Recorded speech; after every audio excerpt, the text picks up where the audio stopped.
Muy buenas, bienvenidos y bienvenidas a un nuevo vídeo de aquí del Estadi. Ahora por fin sí que se me escucha, que hemos tenido otra vez problemas para variar.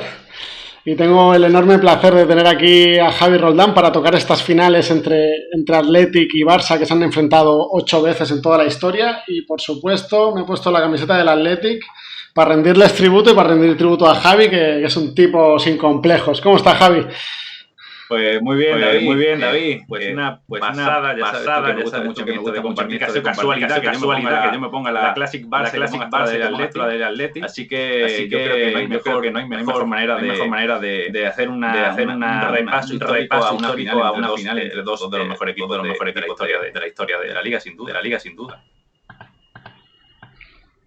Pues sí, se escuchaba un poco con eco a Javi. Ahora creo que ya se te escucha bien. A ver, Javi, dime 4 cositas. Yo que está muy guapo con la camiseta de ahora ya estás. Y que ahora se escucha bien. Y que muchas veces le digo Bilbao porque tengo una manía clásica, porque como no vocalizo demasiado bien, para diferenciar al Atlético de Madrid del Atlético de Bilbao, muchas veces le digo Bilbao y sé que a las personas de allí del norte no le hace especial gracia que le digan Bilbao y no Atlético. Además, si a eso le juntamos la camiseta de Atlético con Yeste detrás, que no sé si se ve bien, aquí lo tienes. Sí, clase, la media punta, burda. Clase. Tengo claro que seguro que te gusta más. Pues nada. Sí, sabes comprarte las camisetas, sí, ya veo. Pues nada, y si para tenerte en casa también he querido traerte un librito que a ti sé que te gustan, para hacer los vídeos bien documentados. Crónicas del Barça, sí. En catalán se lee bien. Así que si lo encuentro, da igual que sea catalán. Tú en eso no tienes ningún problema, hombre. Y aquí tenemos la primera temporada, sí. 19-20. Maravilloso. 19-20. Y aquí tienes una fotito para que la veas de la época. Mira, ahí la gente quería vestir todo el mundo con lo mismo, con su traje de chaqueta, con su gorro. Hoy lo que queremos es ser totalmente opuestos. Eso demuestra mejor que el fútbol, que ha cambiado un poco el panorama. Antes queríamos parecer adultos y ahora creo, ¿no?, que queremos parecer más jóvenes, por lo menos mi imagen dice esto. Pues nada, vamos a comenzar porque tenemos faena hoy. Bueno, comenzamos lo que hemos dicho, la temporada 19-20, que inicia la década de los 20, lo que en este libro le llaman como la década feliz, por la gran plantilla que tenía el Barça y por la consecución de títulos que tuvieron. Empieza inmejorablemente, ganan lo que es el Campeonato de España, que es lo que conocemos hoy como la Liga, porque hay que recordar y hay que contextualizar que en aquel momento aún no hay Liga como tal, sino que la gran importancia podemos decir que era la Copa del Rey, que es el Campeonato de España, y el Campeonato de Cataluña, que también en aquel momento era un trofeo mayor, que el Barça también lo gana, y evidentemente el que escucha ahora Copa Cataluña, Supercopa de Cataluña, ya no sé cómo se llama, la puede menospreciar, pero en aquel momento era algo muy importante, Javi. Y nada, la final la juegan en Gijón, pues evidentemente con más apoyo hacia el Athletic por la cercanía con Bilbao, y es la tercera vez que el Barça se enfrentaba a equipos vizcaínos. Las 2 primeras las perdió, esta la ganó 2-0 en un escenario quizá más propicio para el Athletic, lluvia, barro, y los goles los marcaron Vicens Martínez y el mítico, la leyenda, Paulino Alcántara. ¿Qué me tienes que decir de aquella época, Javi? La década feliz, como dices, pero en realidad el Barça empieza a ser un grandísimo equipo que fue, con Zamora en la portería, con el Divino. Fue el portero también de España en los famosos Juegos de Amberes de 1920. Con Paulino, como tú has dicho, con jugadores buenísimos como Samitier, una leyenda del Barça que luego pasó al Real Madrid, pero leyenda aún así del Barça, con Sancho, un gran equipo dirigido por Jack Greenwell, ¿no? Greenwell, que es uno de los entrenadores históricos más importantes del Barça, uno de los primeros que llegaron al club y que se mantuvo en varias épocas. Pues has dicho varias cosas que son interesantes. En primer lugar, que la Liga, como Liga, empieza en la 28-29, así que esto era pues una competición autonómica y la principal rivalidad era el Español contra el Barça. Pues en la década del 10 y la década del 20 es una década feliz, como dice el libro y como has citado tú, porque el Barça tiene un gran potencial. Paulino Alcántara es un goleador filipino, aunque, bueno, nacido en la Filipina española, por supuesto, es un goleador incansable, tiene un récord de goles tremendo. Aquel Athletic de Bilbao tiene a Pichichi, el delantero que luego daría nombre al galardón. Así que fue una gran final que se pudieron llevar cualquiera de los dos equipos. Y una cosa que me interesa a mí, como siempre, es el tema de los banquillos, que si Jack Greenwell era el entrenador del Barça, el entrenador del Athletic seguía siendo otro británico, ¿no? Como era propio de la época, y era William Barnes, que es uno de los que se dice que se introdujo ese juego más directo en el Athletic, ¿no? Que antes quizá sería un poco más de escuela escocesa, y según dicen los documentos, porque bueno, hay que decir que tus partidos no se ven. Esto solamente es, como decía Segurola, el fútbol que se cuenta, ¿no? El fútbol que te cuentan tus mayores o los documentos. Pues dicen que este Barnes fue uno de los que introdujo ese kick and rush, ese juego más directo, ¿no? Que le beneficiaba en estos campos embarrados a la que tú estás refiriendo, aunque en esta final se la llevase el Barça. Sí, correcto. Sí, es como tú bien dices, correcto. Además, no estuvo un partido exento de polémica, porque por lo que he ido leyendo aquí en este maravilloso libro, que es lo que tú explicas, hay que documentarse porque no tienes otra opción de acceder a lo que ocurrió. En la primera parte dicen que el colegiado Beltrán Lis mandó repetir un penalti que marcó Laca por parte del Athletic, porque entra un jugador al área, que dices, bueno, es decir, regla absolutamente moderna y de la que siempre hay polémica, ¿no? Pero en vez de repetirlo, decretó falta en contra, ¿vale? Es decir, decretó falta a favor del Barça. También he leído una declaración del árbitro que dice que, claro, que en aquel momento, supongo que a lo mejor no era un fútbol tan conocido como el actual, ni tan meticuloso en este tipo de cosas, que se podían dar circunstancias un poco que ahora nos sorprenderían mucho. Y él dice que nadie le protesta. Que él dice, bueno, es que yo pité falta a favor del Barça, nadie me protesta, pero posteriormente, los días de después, sufrió muchas presiones e incluso he leído que llegó a dejar el arbitraje después de aquella polémica. Que para que veamos también el cambio de la diferencia, ¿no? Claro, es cierto que dices tú, en esa época ni el reglamento, la regla del fuera de juego que conocemos hoy, eso cambian en el año 25. Así que también el reglamento. Ahí las alineaciones seguramente era la pirámide de Cambridge. 2 defensas, 3 centrocampistas y 5 delanteros, el 2-3-5. Es decir, todavía estaba todo muy en ciernes, se jugaba más, pues tanto en las normas del árbitro como en las normas del juego, sin apenas libreta de por medio, ¿no? Entonces muchas veces era eso, como tú dices, a lo mejor de boca a boca, ¿no? Que más que saberse experto, ni el propio árbitro, que muchos árbitros eran porteros, eran seleccionadores, eran toda gente del mundillo, no había especialización como más adelante o como hoy vemos, ¿no? Entonces es muy probable que eso fuera así, que eso fuera un poco a impulsos, ¿no? Correcto. Sí, como tú dices, mira, tengo aquí la alineación que la detallan en el libro. Zamora bajo palos, con Coma y Galicia, que serían los dos defensas. La medular, que la nombran como medular sensacional, como de mucho talento, con Torralba, que es conocido como la Bella, Sancho y Samitier, que estos dos últimos posiblemente al público, bueno, que conozca un poquito sí que le sonarán más.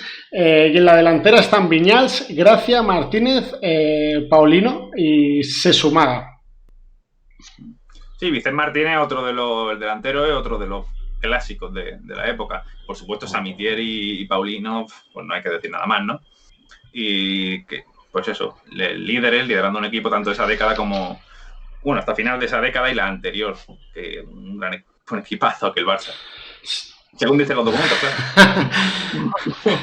También sí que, como apunte, con el final de la guerra dicen que volvieron los partidos internacionales y ahí los partidos amistosos eran algo bastante importante en la época y recuerdan muy célebremente uno que se disputó contra el Slavia de Praga, para que veamos también un poco cómo ha cambiado el fútbol, cómo ha cambiado el mundo y que además en esas temporadas es que se debatían los nuevos estatutos del club, es decir, que el Barça estaba comenzando a erigirse como una entidad importante y proyectos de campo propio, ¿no? Que aún no tenían ni campo propio, como así decirlo.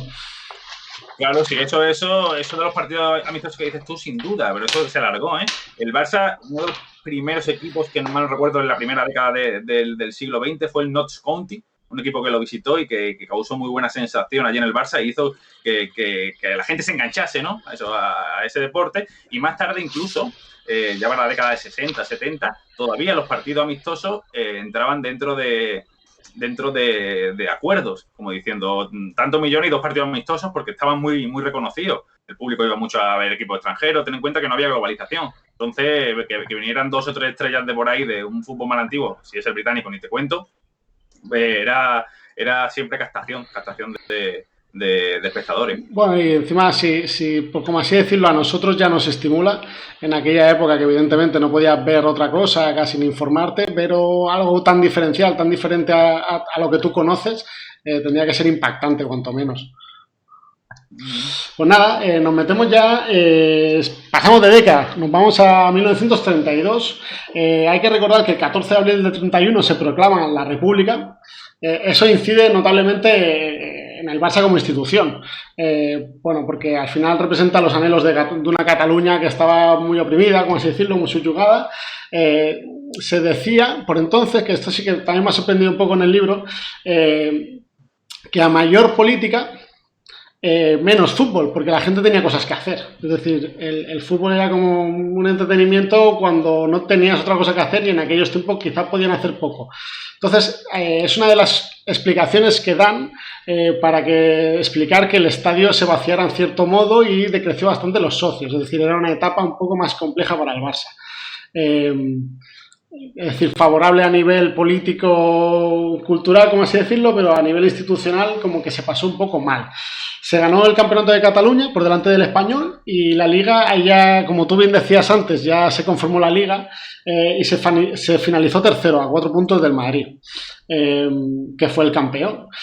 En la Copa perdieron contra el Athletic 1-0 con gol de Bata en Chamartín.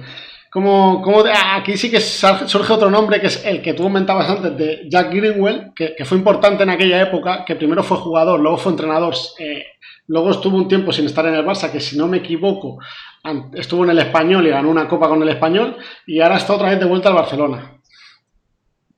Sí, pues ya entramos en la década del 30, que es una década, quizá bajo mi punto de vista, una de las 3 grandes rachas negativas de la historia del Barça, la década del 30 e inicios de los 40, que fue nefasta, también por supuesto con la guerra civil por medio, que el equipo casi se desintegra después de la guerra, si no fuera por algún directivo y por el entrenador Patrick O'Connell, un irlandés que había, el equipo se hubiera casi desaparecido, algo que ya pasó en 1908 cuando lo recuperó Joan Gamper, porque no había apenas socios. Así que esta década del 30, inicios de los 40, nefasta también a nivel de títulos en el Barça, gana la primera 28-29, la primera liga, y luego ya se pega mucho tiempo sin ganarla. La siguiente década negra sería la del año 60, después de la final de Berna del 61 que se pierde, y la siguiente, aunque en menor rango, sería ya la de Gaspar, ¿no? Pero aquí hablamos de la década del 30, una década muy oscura para el Barça, con todos esos cambios políticos y demás. El Athletic de Bilbao, el Athletic Club, todo lo contrario. El Athletic Club todo lo contrario. ¿Por qué? Porque hay un libro muy interesante que habla del entrenador del Athletic Club en la década de los 30, que es Frederick Pentland. ¿Sabes quién es? Frederick Pentland. Sí, bueno, porque es bastante conocido en su historia. Es decir, de los quizá entrenadores antiguos es el más conocido del Athletic, ¿no? Claro, pues él fue, pues eso, un cierto innovador, un entrenador que estuvo muchas temporadas allí en el Athletic, que ganó muchas cosas. Por ejemplo, en el año 32, la década de los 30 gana 3-4 campeonatos de Copa seguidos, a diferencia del Barça, que el Barça le gane al Athletic aquí. Aquí pierde, ¿no? Sí, aquí pierden 1-0. Eso sí, las crónicas del momento dijeron que el Barça había hecho el mejor partido de la temporada, que había jugado muy bien. que tuvo, entre comillas, mala suerte porque falló un penalti Zabalo y se lesionó a Arocha y claro, como no habían cambios, se quedó en una banda deambulando, para que me entiendas, que claro, que es como, bueno, como aquella típica derrota de jugando contra un equipo, como tú bien dices, que era de los más importantes del país, haciendo un gran partido, pero muriendo en la orilla, ¿no? Es decir, jugando muy bien, con el fallo de penalti, el lesionado, bueno, que entre comillas supo bien, pero no deja de ser una derrota. Allí yo no recuerdo que haya grandes leyendas. Bueno, igual había alguna del Barça. Estaría Samité todavía, pero así, no sé, en la década de los 30 no sé si... Creo que todas las leyendas del Barça grandes las recuerdo ya quizá más de los 40, 50, 60 que de la de los 30. Y sin duda eso, pues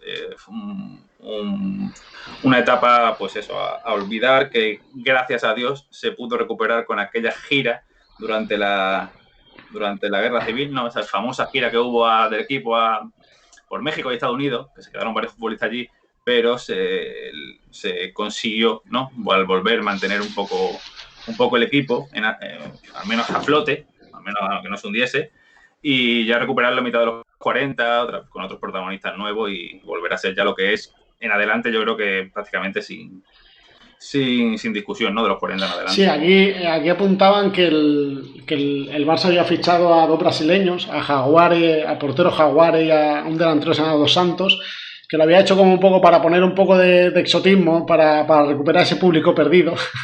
Pero que para que también veamos un poquito eso cada uno de los contextos, ¿no? Se fichan, pero por reglamento no pueden jugar el campeonato de por ejemplo, esta copa. Juegan los amistosos, pero es que los amistosos es lo que decíamos, que tenían su cierta importancia, ¿no? Sí, pero al final no se sostiene. Si tú fichas jugadores para eso, al final la competición no toca a fondo, básicamente, si no tienes una solvencia. Así que, pues nada, una década para olvidar y la de los 40, pues gracias a Dios se recuperó de la mitad en adelante. Ya se recuperó y llegó al Barça de las 5 copas posteriormente. Tal cual, sí, como bien dices tú. Ahora nos vamos otra década más allá, 1942. Aquí el Barça gana 3-4, ¿vale? Tampoco pudo celebrar el título como era debido, con ese buen resultado, porque al final... a la semana después de celebrarse la final, también en Chamartín se jugaría la permanencia. Es decir, ojo, cuidado, que se parece poca cosa, ¿no?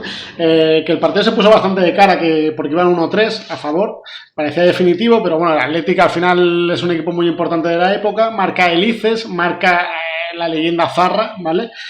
Pusieron tablas y casi culmina Iriondo la remontada.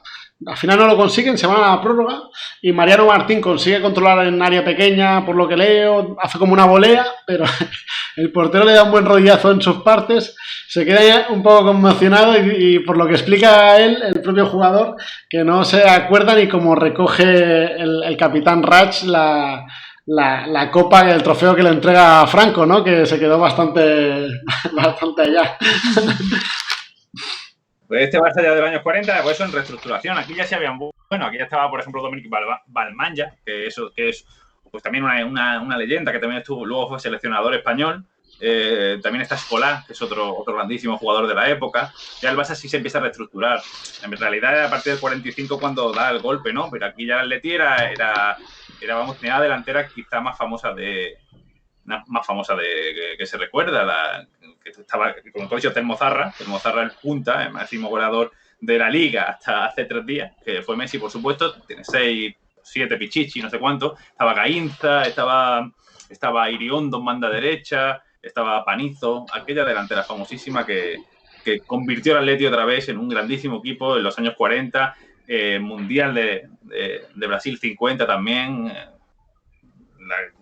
una suerte de híbrido en la delantera del Barça y del Atleti, ¿no? También con Basora más tarde. Así que aquí el Barça vuelve a ser una heroicidad, porque también había el Barça, si mal no recuerdo, ha estado 2 veces en descenso, en esta que tú has citado, en el año 40, después de salir de la Guerra Civil, que es una heroicidad que en 2 años se recupere. Tampoco creo yo que fuera todavía un equipo a tener en cuenta comparado con el Atleti, ¿no? El Atleti en esa época todavía seguía pues siendo lo que desgraciadamente luego fue perdiendo, ¿no? Pero pero bueno, un 3-4, pues un resultado sin duda tenía que haber sido un partidazo y qué pena que lo tengamos, que ya se empezaban a aproximar, yo creo que ya en el 42 ya se empezaba a aproximar, ya hay partido, hay desde los 50 en adelante hay. Así que hubiera sido un partido digno de digno de echarle un ojo. Tal cual. Sí que ponen que fueron recibidos como eres, por lo que tú dices, pues al final un 3-4 contra un Athletic se celebraría lo grande, con lo que decíamos, con las vistas puestas en la permanencia, que se consiguió, porque ganaron 5-1 al Murcia, rubricaron esa permanencia, y de los 5 goles, el héroe de la prórroga, que fue Mariano Martín, marcó 4. Es decir, que Mariano Martín, aquella temporada, ¿no? No, Mariano Martín es uno de los mejores delanteros españoles de la historia también, sin duda. Eso el propio Zarra lo dice, siempre se acuerda mucho de él. Que claro, fueron contemporáneos y dice que Mariano Martín fue una de las claves de aquel resurgir del Barça, no hay duda. Ese Barça todavía, si mal no recuerdo, la goleada del Madrid fue en aquella década, la goleada que le hizo el Madrid al Barça en una copa de aquella década, no sabría decirte cuál, pero le hace un 11-1, que también tuvo mucha controversia, conllevó no sé si la dimisión de un presidente, presidentes que, por cierto, estaban puestos por el régimen, ya después de la guerra civil. Pero bueno, sí hubo controversia, así que el Barça ahí todavía no, hasta finales de esa década, mediados finales de esa década sobre todo, todavía no era un equipazo, podemos decir. No podríamos considerar que el Atleti, de aquella gran delantera, una delantera mítica, todos los vascos la recitan de memoria, a mí me cuesta más, por supuesto, pero todos los vascos la recitan de memoria, pues fue un triunfo de categoría, ¿no? Que da mucho prestigio al Barça para recuperar a los aficionados, ¿no? Aunque, como tú bien has dicho, se fuerza a descender. Si dices que lo recibieron como héroe. Sí. Ahora sí que nos vamos a lo que tú comentas, a un Barça ya de otro calibre. Nos vamos a 1953, que es la cuarta final entre ambos clubes, ¿vale? Pero claro, es histórica porque el Barça consigue encadenar 3 títulos de forma consecutiva. Por lo que se quedó además el trofeo en propiedad. Porque en el 51 venció la Real Sociedad, en el 52 al Valencia. Vencieron por 2-1 con goles de Kubala, que ya lo tenemos por aquí, que era la principal figura del equipo, y de Manchón, ¿vale? Un partido donde fue bastante importante y que para que veamos un poquito la trascendencia de los dos equipos, reunía 13 internacionales, 7 por el Barça, 6 por el Athletic, es decir, eran dos equipos muy potentes. Se notó también la ausencia de César, que también podemos decir que es otro de los grandes jugadores de ese equipo, sí, porque estaba lesionado, y también, bueno, mencionar que el entrenador era Dausic, y una nota que apuntan aquí, que siempre también vamos a buscar la cosita, el Athletic no se quedó a ver cómo recibía la Copa del Barça, es decir, que para que volvamos a incidir, esos son dos equipos que ya históricamente tienen una rivalidad muy fuerte, claro. Sí, pero esto ya sí era un duelo de tú a tú. Ya como tú dices, con Ferdinand Daucic, la familia de Kubala. Kubala llega a la temporada 50-51 y solo juega la Copa, porque tiene unos problemas con los papeles, y juega la Copa 50-51, que la gana, si mal no recuerdo, la Real Sociedad, y ya encadena esta Copa que tú has dicho, esta contra el Athletic, que todavía el Athletic tenía esa delantera, pero ya el Barça tenía la suya. Tenía a Moreno, a Manchón, a César, a Kubala, a Basora, a todos los famosísimos que hizo muy famoso Serrat, ¿no?, en su canción, pero que sin duda se lo merecía. Parte de la delantera del Mundial, tanto del Brasil 50. Luego España se quedó fuera, lamentablemente, de dos mundiales, de Suiza 54 y de Suecia 58, se quedó fuera. Tendría un gran equipo, pero se quedó fuera. Hasta Chile no volvió, ya con todos los oriundos y los nacionalizados ya bastante veteranos, con Di Stéfano, con Kubala y eso. Pero este ya sí era un Barça de trascendencia, con Ferdinand Daucic, con un juego alegre, un juego atrevido, un juego que según dicen yo todos los documentos que he leído, porque de esto sí he leído a lo del tiempo mucho más, porque también me estaba documentando para un libro y tal, y aquí ya sí que el juego de este Barça de Kubala, de este Barça de Ferdinand Daucic, que está muy olvidado Daucic desde el banquillo, bajo mi punto de vista, él había sido entrenador del Hungaria, del equipo de refugiados de allí del este, y él forma en gran medida esta plantilla que era demoledora, con Gonzalvo también, un centrocampista. Ya que estaba la WM, ya no hablamos de la pirámide, eran 3 defensas, 2 pivotes, 2 interiores y 3 delanteros.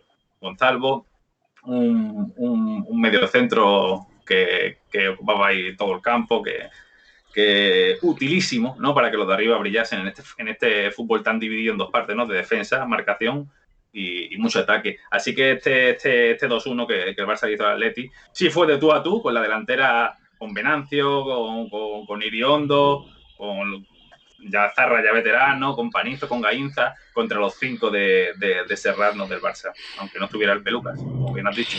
El Pelucas era César, que era bien punta, bien interior derecho de llegada, con muy buen remate de cabeza, igual que Zarra.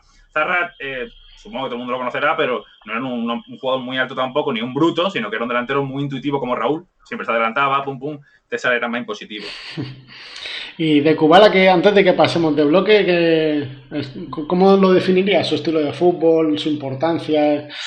Sí, Kubala era otra cosa. O sea, Kubala yo, sí, hay que acompañarlo. Era atacante, ¿no? Pero era un atacante que podía jugar en cualquier sitio. Jugaba en punta, retrasaba y llevaba balón como podía ser Di Stéfano. Era un jugador con mucha clase. Aparte de que era recio, pero era con mucha clase, tenía buena complexión física, pero todo lo dominaba en la clase. No era en un extremo puro, sino que era un delantero un poco más total, con buen tiro, con buen regate, con mucha inteligencia. Por eso es un jugador tan eterno como puede ser Di Stéfano, porque si hablamos de Gainza, por ejemplo, Gainza era un excelente extremo izquierdo, o de Gento, excelente extremo izquierdo. Zarra era un gran goleador, pero no son delanteros totales. Kubala era eso. Kubala muchas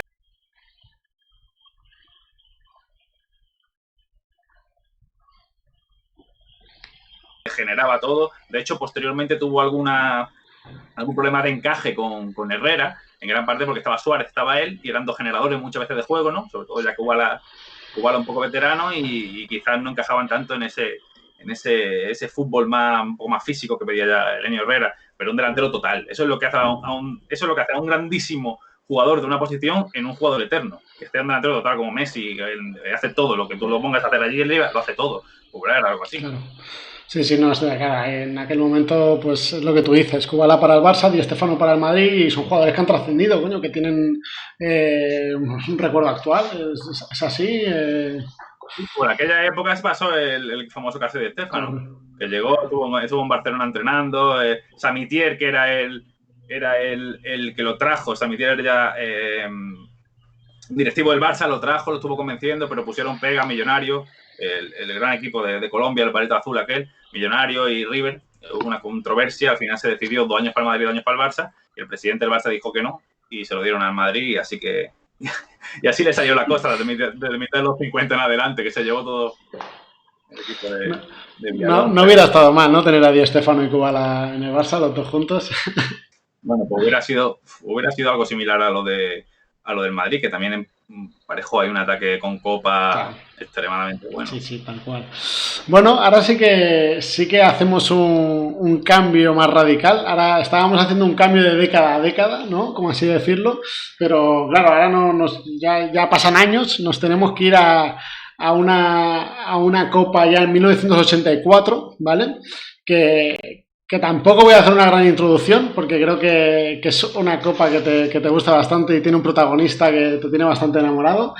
Podemos decir que es una lucha de estilos, podemos decir que son antagónicos, Clemente y Menotti, que acabó con la famosa batalla al finalizar el encuentro con Maradona como uno de los protagonistas de la misma, siendo su último partido oficial en el Barça, el de Maradona. Cuéntame, Javi, ¿cómo ves aquello? Menotti, Maradona, hay muchos nombres que sé que te gustan. Sí, la batalla del Bernabéu, como bien dice, porque fue el partido en Santiago Bernabéu, por eso se ven tan bandera. Estos partidos yo lo he visto varias veces, está en internet, está en buena calidad, así que una pasada. Realmente no se ve una gran exhibición de Maradona, porque todo esto viene, esa batalla, al final, se desemboca por las famosas lesiones de Goicoechea, que lesiona previamente un año a Schuster, posteriormente ese mismo curso lesiona del tobillo a Maradona, está 4 meses fuera y llega el Atleti muy enfrentado con el Barça, Menotti, Maradona le dice cosas a Goicoechea, Clemente contesta como era Clemente diciendo que es un imbécil integral o algo así, le dijo a Messi, también se mete Menotti por medio, declaraciones que incendian el partido, pero si tú ves el partido al principio es un partido muy digno. Maradona se le ve menos hiperactivo de lo habitual, cosa que perjudica al Barça, pero un partido muy digno y los tiros son contrapuestos, pero yo siempre he pensado que hay una cosa que que los iguala, y es que la innovación de jugar con defensa de 4 en línea en zona, porque Clemente se va a aprender a Inglaterra y se trae la línea en zona. Entonces eso se dice poco, que el Bilbao, el Atleti en aquella época, ganó 2 ligas, la anterior y esta, que la ganó al final, aunque el Barça era un equipazo. El Maradona jugó 16 partidos y el Barça quedó tercero a un punto de la cabeza, con el Madrid de Stéfano y el Atleti de Clemente, ganando casi todo lo que estaba Maradona. Cuando estaba Maradona ganaba casi todo, pero perdió a Schuster, perdió a Maradona y bueno, no pudo. Pero el Atleti no era solamente brega y marca y realmente era un equipo muy intenso, sí. También era algo que no en la época, con De Andrés ahí en el medio, con Pachi Salinas. Pachi Salinas, por ejemplo, el hermano de Salinas, jugó la final, por ejemplo. Era muy intenso en el medio. Arriba tenía jugadores buenísimos. Tenía a Dani en la derecha. No sé si Argote, por ejemplo, a la izquierda. Jugadores con mucha categoría. Y la defensa en zona. La defensa en zona es una evolución que posteriormente se haría con Arrigo Sacchi, ya con la trampa del fuera de juego, sería eterna. Pero eso le daba mucho, porque sí. defender en zona era algo que no se imaginaba. Por ejemplo, le preguntaron a Clemente, ¿quién va a defender a Maradona? Y dijo, nadie lo va a marcar. Lo va a marcar. Él iba y si salía, pues el jugador lo iba a perseguir encimarle, pero hasta cierto punto. Sí. Y la zona tiene sus cosas buenas y malas, pero se ha demostrado, el tiempo ha demostrado que en realidad es lo más importante, porque tú no mueves. Si tú marcas en individual, un jugador corre para acá, mueves y abre espacio. Aquí no. Entonces, la zona eso hizo mucho para que no solamente la brega, ese Atleti jugaba muy bien, Jugaba muy bien. Yo me he visto el... Jugaba directo, por supuesto, jugaba directo. Era un sello, ¿no? También británico de Clemente, pero ojo, Ojo que aquel Atleti, para mí, en los partidos que le he visto, nunca me ha disgustado. Pese a que Clemente no sea de mi devoción ni menos. Me he visto el partido, la verdad, y es lo que tú dices. A Maradona lo marcan un poco, lo marcan zona. Recuerda un poco, entre comillas, la jaula aquella que le hacían a Messi con Pachi Salinas, que es muy jovencito. Yo lo recordaba ya muy veterano. Claro, lo recordaba muy...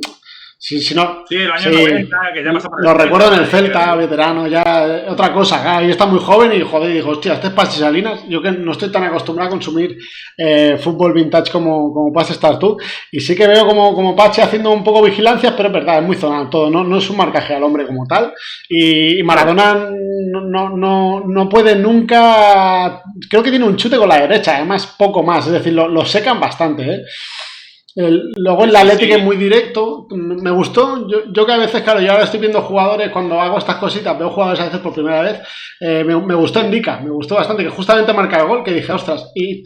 Claro, era un gran delantero. Sí. Encima tiene como muy ritmo, además el gol hace un control genial, es decir, es perfecto el control. Sí, era un gran delantero, sí. Y la defensa, por ejemplo, Goicoechea está muy infravalorado, pero Goicoechea era un defensa de categoría. Bueno, se ha quedado con el tema de Carnicero, ¿no?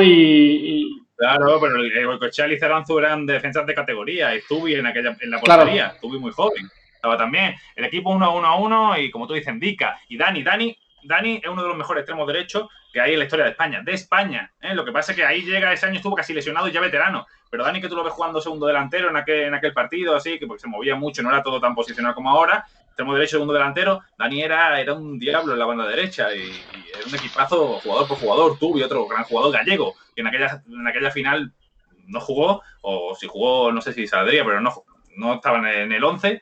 Y era un centrocampista buenísimo también. Era un equipo Sarabia. Por favor, Sarabia, que tuvo problemas con Clemente precisamente por eso, porque Sarabia era un jugador mucho más fino, ¿no? O sea, que jugador por jugador. Y en la idea, para mí era novedosa y por eso impactó, igual que luego la de Venables, cuando se va Menotti, como tú has dicho, después de esta batalla, porque esto desemboca, que hemos pasado por alto, al final la has introducido tú y ni lo hemos dicho, esto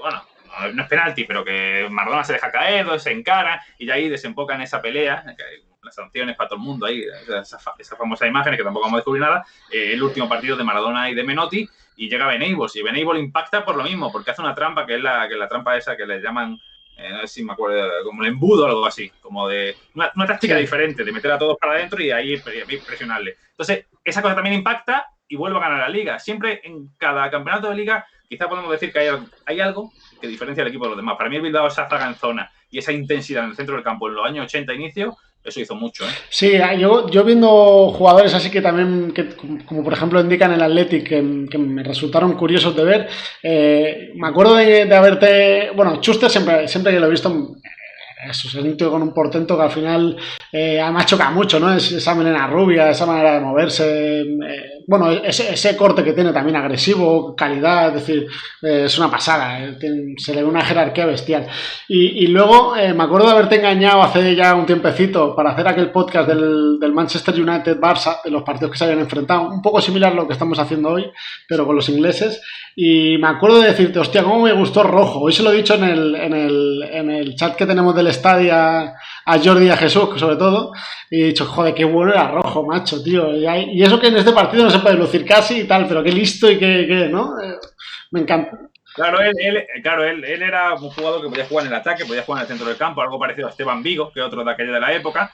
Y tenía eso, cuando tú le dabas el balón y te sorteaba el rival y aparte era corpulento, no era solamente un ratón, ratón no era, de hecho era un tío que también te sabía hacer de todo, era bueno en el extremo, era bueno en el interior, era bueno si lo ponías más por dentro, así que era un tío, como tú bien has dicho, buenísimo, muy poco recordado, que tiene esa historia que siempre nos cuenta, alguna vez nos ha contado el amigo Jordi, de que estaba en la cantera y lo iban a como que se iba a retirar o algo así, y lo recuperaron, y un jugador buenísimo que juega aquella final. Está ahí, juega en el centro del campo, ahí solía jugar Pichi Alonso y Perico Alonso, y juega con De Andrés y Salilla está muy cerca de él. Entonces, quizás no se exhibe tanto en aquella final como en otros partidos, pero vamos, Rojo era un jugador buenísimo que luego extendió su carrera en el Barça y con buen rendimiento. Sí, a mí me gustó, claro, evidentemente más en el partido contra el United, porque tiene también mucho más espacios. Es que la final es tensa, es decir, por el estilo de juego ya muy tensa, por lo que ya venían los antecedentes que tú has puesto ahora en contexto, ya también te indican mucha tensión, el público, todo en general, bueno, pues desembocó en lo que desembocó. Que tiene... Se siente, ve el partido y se siente ahí. Sí. Tanto en el ritmo de juego, los jugadores parece que la quieren soltar rápido por si le van a dar una tarascada. Tal cual. Pero en realidad, primera parte es limpia, ¿no? El partido se va de madre. Sí. Yo estuve viéndolo la primera parte en el gimnasio y decían, pero este tío ¿qué hace corriendo tanto en la elíptica, no? Estaba tenso, tío, digo, pero la verdad que es una... Es digno de ver, pese al final desastroso y nefasto, pero es digno de ver. Ese partido a mí me encanta y precisamente no porque brillase nadie. Porque no nos... Por contextualizar en esa época esos partidos así tan intensos y tan buenos, tan contados. El que busque ver una película bonita, viendo talento y tal, que no busque esa final, tiene que buscar es una película más de suspense, de terror, ¿no? Porque es dura, joder, hay que estar preparado, ¿eh? Pero no. Pues si te fijas el equipo de Menotti, David, intenta sacarla, intenta jugar, intenta salir Miguel. No regala balón, no regala. Menotti dijo con una gran verdad, aunque realmente nunca se puede saber porque un resultado es muchas veces azaroso, pero dijo, si yo llego a tener a Schuster él tuvo un año y poco tiempo. En ese tiempo le dio por la primera mitad de temporada, le dio para ganar la Copa de la Liga y la Copa del Rey, y en esta segunda mitad de temporada ganó la Supercopa, que se la ganó, si mal no recuerdo, al Madrid, no me acuerdo muy bien, al Madrid de Estéfano, y llegar a la final y casi ganar de la Liga. Él dijo, si yo llego a tener a Schuster y a Maradona sanos un poco más de la mitad de temporada, dice, yo gano la Liga de calle. Y tú ves jugar al equipo y dices, este equipo tiene otro nivel. De hecho, Gaspar quiso renovar a Menotti, lo que pasa es que él dijo que tenía problemas en Argentina y que no, y se fue. Pero ahí había mimbre, y se nota. Eso se palpa cuando tú ves los equipos de Menotti, del Barça de Menotti. Ya luego, posteriormente, no sé. Pero el Barça de Menotti era un equipo imponente en la época, que no rifaba un balón, da igual que Tente Sánchez, lateral derecho, que antiguamente había sido interior, volante, jugando de lateral ahí, participaba por dentro, participaba en la banda. Era un espectáculo. Julio Alberto, la izquierda. ¿Cómo te gusta Menotti, macho? Se te cambia el brillo de los ojos, tío.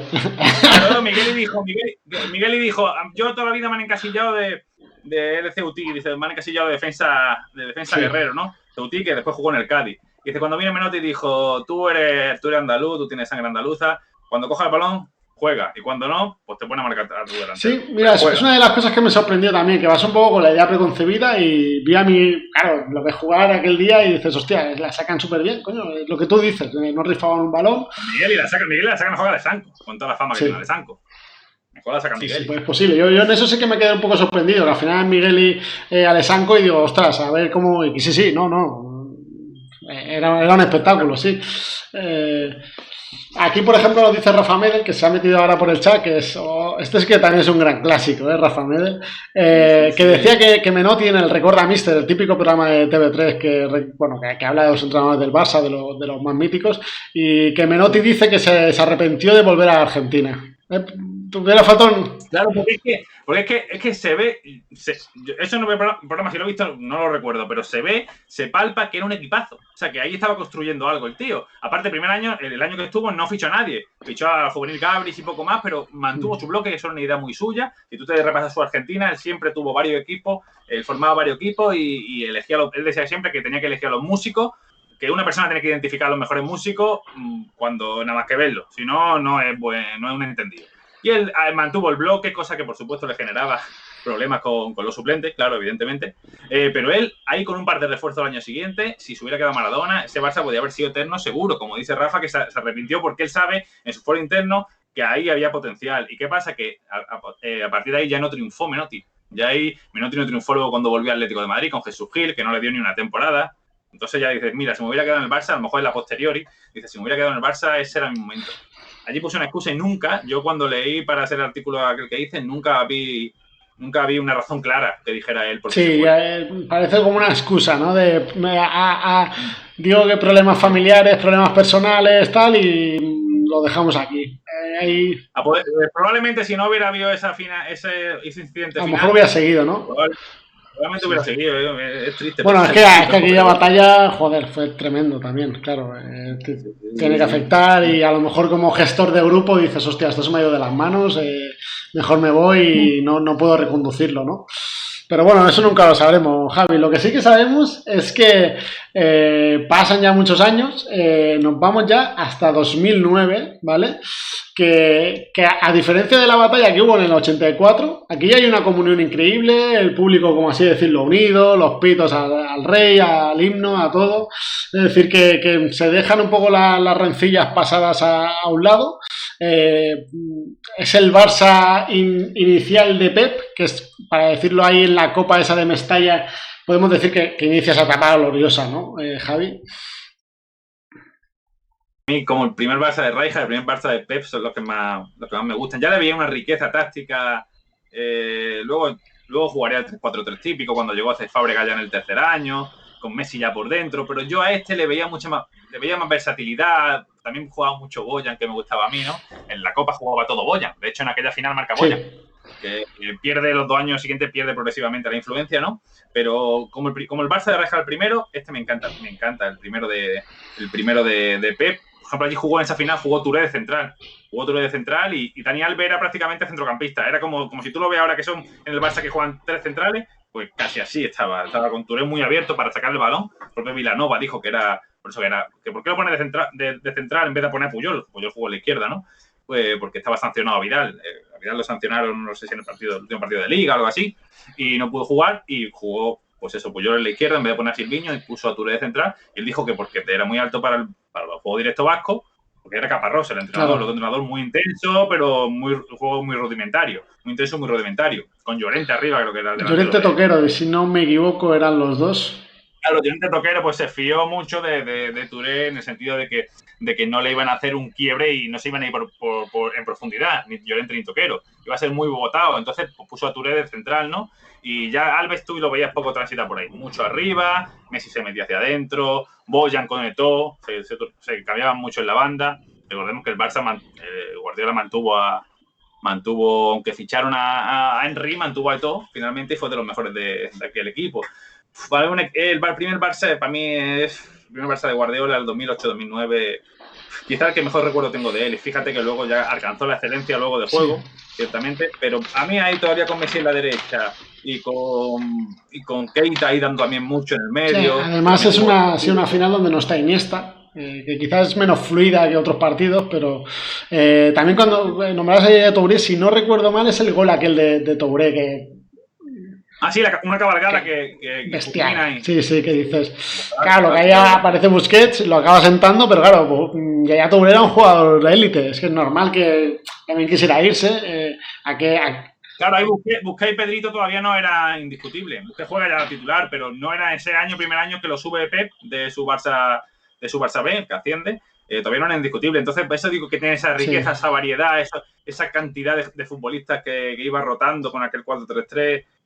Iniesta estaba lesionado, por ejemplo, y Keita no hacía las veces de Iniesta, era otro corte de jugador, pero sin duda aportaba lo mismo. Y tuve ya en los movimientos, los detalles, ¿verdad? Un equipo todavía nuevo, pero ese fue el equipo que le ganó 2-6 al Madrid, que ya dejó la liga sentenciada, porque ahí no llega como campeón de liga, pero llega con la liga sentenciada. Le metió 2-6 al Madrid hace no demasiado y ya estaba en final de Champions. Es el año del gol de Iniesta. Correcto. Por cierto, pude jugar de central porque Marque está lesionado por esa eliminatoria del Chelsea. Se lesiona allí en esa eliminatoria y porque Marque era un fijo para Guardiola. Y se lesiona en esa eliminatoria, en la eliminatoria famosa del gol de Iniesta, que esa sí que nos hizo vibrar y no la de los 84. Y no la tan grande. Pues ahora nos vamos del inicio de Pep al final de Pep. La Copa del Rey del 2012, ese 3-0 del Barça, se acababa aquella etapa espectacular, ya con Sandro Rosell habiendo puesto a Tito en el cargo. Se hace la típica aquella sardana que se hacía por el momento, vuelta de honor a Manzanares. Por aquí tengo apuntado que Pep se va con 178 victorias, 638 goles en 4 temporadas y que hace un 14 y 19 en títulos. Casi nada, Javi. Dice que se va, él lo dijo, que es muy conocido, que se va agotado porque no tiene la manera de volver después de 4 años, estuvo 4 años ganando siempre, aunque Mourinho se lo puso difícil. Mourinho le quitó la Copa del Rey anterior y en esta le quitó la Liga, porque el Barça se va perdiendo la Liga contra el Madrid de Mourinho. Y aunque gana 2 Copas de Europa previa y tal, pero bueno, en este año le gana la Supercopa al Madrid también, por cierto. Aquella etapa de duelo, muchas veces para mí desagradable, por aquellos choques dialécticos y de tensión que había entre los futbolistas, incluso compañeros de selección. Y él se va desgastado, yo creo también un poco por eso, ¿no? Los 2 años que le traen a Mourinho, él empieza con su primer año en el Madrid, está Juan de Schuster, que gana la última liga, gana la Liga Capello, gana la Liga Schuster, las 2 de Rijkaard, mantiene Schuster y Juan de Ramos, o sea, ahí llega Guardiola. Después traen a Pellegrini, le trae Valdano, se lo trae a Pellegrini, que también es un buen rival, queda segundo, pero luego ya le traen a Mourinho y eso lo desgasta aún más al Pep. La tercera temporada ya juega el 3-4-3 con Cesc Fábregas también ahí irrumpiendo, ¿no? Como delantero centro. Un gran equipo también. Esta última otro equipazo. La final la juega contra el Bilbao de Bielsa. Correcto. Sí, no, Guardiola se desgasta, como tú comentas. Luego también yo creo que no tiene, que la directiva evidentemente ya es otra. Con la directiva también, ¿verdad? Claro, no tiene los apoyos. Yo creo que Guardiola posiblemente quería hacer más cambios de los que le iban a permitir. Es decir, cuando tienes un tipo como Guardiola, tienes que darlo todo por su manera de pensar. Si no yo creo que no sé si te desgasta más no tener el ejecutor, que al final va a ser un directivo por encima tuyo, que esté en tu barco, que no el tema de Mourinho, que evidentemente es un desgaste, pero no sé hasta qué punto a Guardiola le desgasta tanto el tema deportivo como el tema institucional, creo, No, sí, de verdad. Te sigo. Yo creo que ciertamente lo que tú dices de esas declaraciones quizás irían más por el aspecto institucional que no en el deportivo. Eso es cierto. Yo siempre me ciño al deportivo porque me viene del tirón, pero ciertamente como tú lo piensas, es verdad, ya no tienes su apoyo y ya sí, pero tú imagínate, él fue cambiando, ya le ficharon un año a Zlatan, otro año a Villa, otro año a Alexis, si no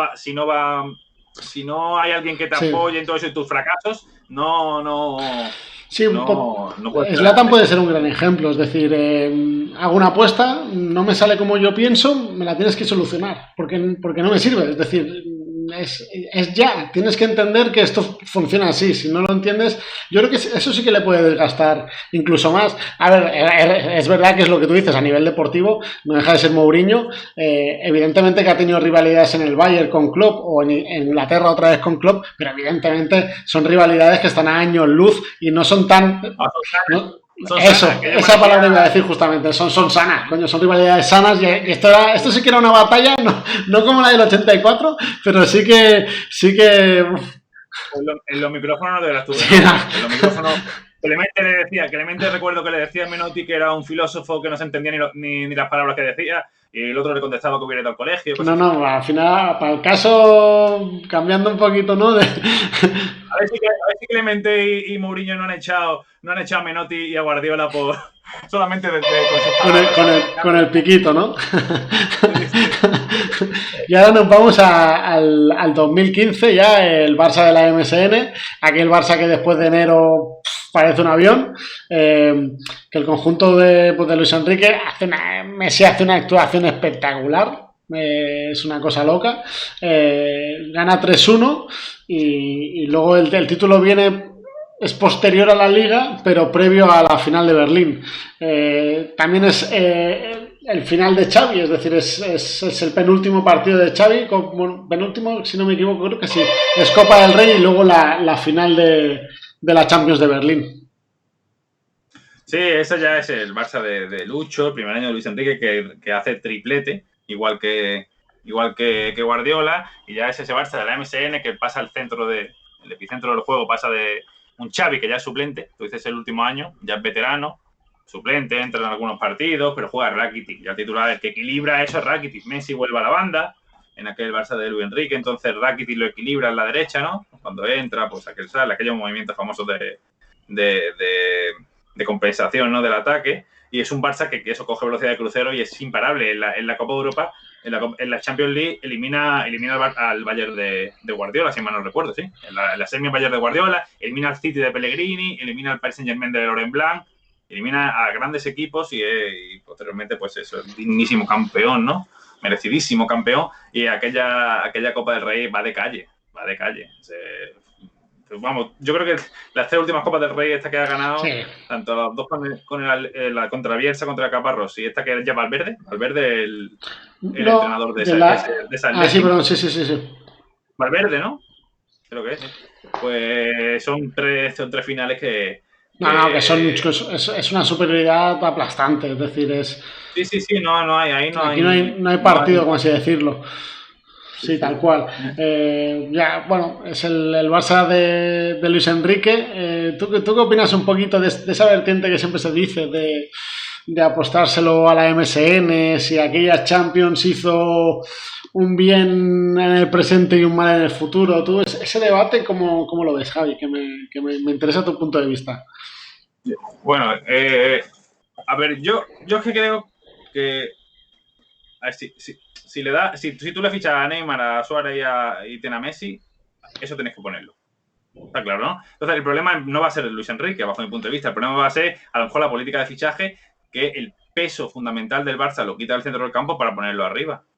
Entonces, eso clásicamente no ha sido así, porque el Barça de Cruyff, por ejemplo, si hablamos de clásico, jugaba Salinas en una banda, jugaba Chiqui Beirezán en otra, en el de Guardiola jugaba Pedrito, jugaba quizá Cuenca en el último año, jugaba Villa, jugadores que no son crack mundiales, porque son jugadores a los que los crack mundiales van a estar en el medio, para arriba tienen que haber obreros, fijadores o lo que se habla de juego de posición, ¿no? Que esos tres no lo van a cumplir. O sea, y aparte después la presión intensiva en todo equipo que quiera hacer una presión alta y una traspérdida, la punta de lanza tiene que apretar como la que más. Si tú tienes a Suárez te va a apretar, pero si tienes a Neymar y Messi no son jugadores aptos para eso.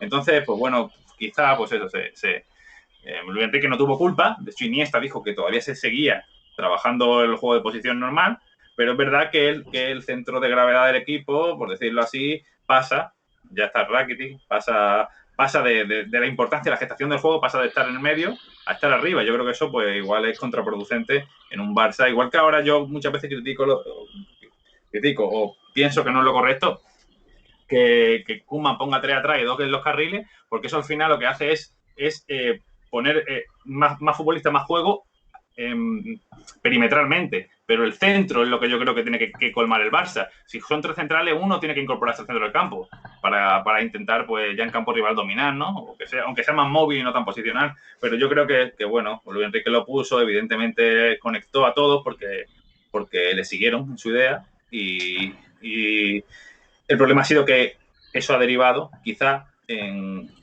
una mala política de fichaje o de manera de entender, ¿no? lo que pide un juego del Barça, es lo que yo creo, ¿no? Pues nada, ya para cerrar, Javi, esta final parece que no será tan superior el Barça como ha sido lo que decíamos las tres últimas. Tampoco creo que sea tan inferior como las de primeras de década, ni tan igual que la del 84. Podemos decir que sí que el Barça es favorito. ¿Cómo la ves?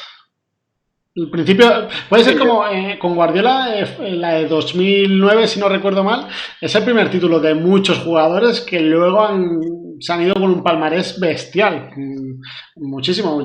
Busquets, Piqué en el Barça, así que con el United había ganado cositas, pero hay muchos jugadores que es su primera gran final. Puede ser algún caso similar al tema, pues Pedri, De Jong y compañía, que sí que pueden estar ante su primera final y su primer gran título. Hombre, yo creo que al Barça le haría mucho. Hombre, no sé lo que va a hacer en el campo, porque el Atleti está bien preparado. Pero yo creo que al Barça le haría muy bien en el caso sí el resultado. Porque Koeman está un día jugando 3 partidos buenos aquí, otro día aquí, discutido, no hay una estabilidad. Entonces siempre un resultado ayuda pues a esa confianza de los jugadores, ¿no? En los mecanismos. Entonces, pues sí, como tú dices, puede ser la primera gran final de otras, pero bueno, realmente no se ve. Aunque la de Guardiola era lo mismo, era un equipo en reestructuración.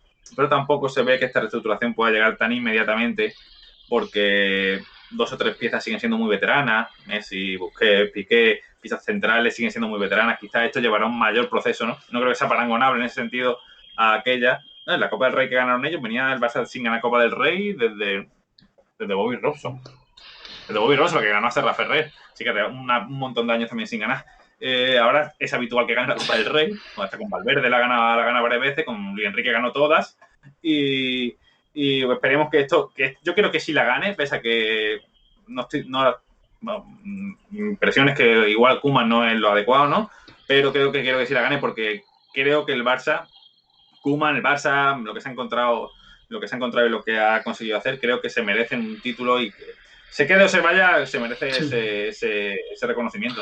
Pues sí, Javi, nada, muchas gracias. Muchas gracias por ilustrarnos con tu sabiduría y porque eres un fenómeno, macho. Y nada, esperemos que haya gustado, luego lo colgaremos en YouTube, ya pasaremos el enlace y un placer tenerte aquí, como siempre. Pues igualmente, David, igualmente, y que ganemos. Eso. Luego el sábado me cambio la camiseta, ¿eh? Eso sí. A ese nivel no he llegado, ¿eh? A ese nivel no he llegado. Hay momentos y momentos. Pues nada, Javi, muchas gracias. Un placer y muchas gracias a todos, chicos, y nos vemos ya en otro vídeo. Yo creo que ya próximo pues lo grabaremos sábado después del partido. Esperemos que estemos bastante contentos con alguna cervecita y que sea un día muy guay. Javi, muchas gracias. Hasta luego, adiós.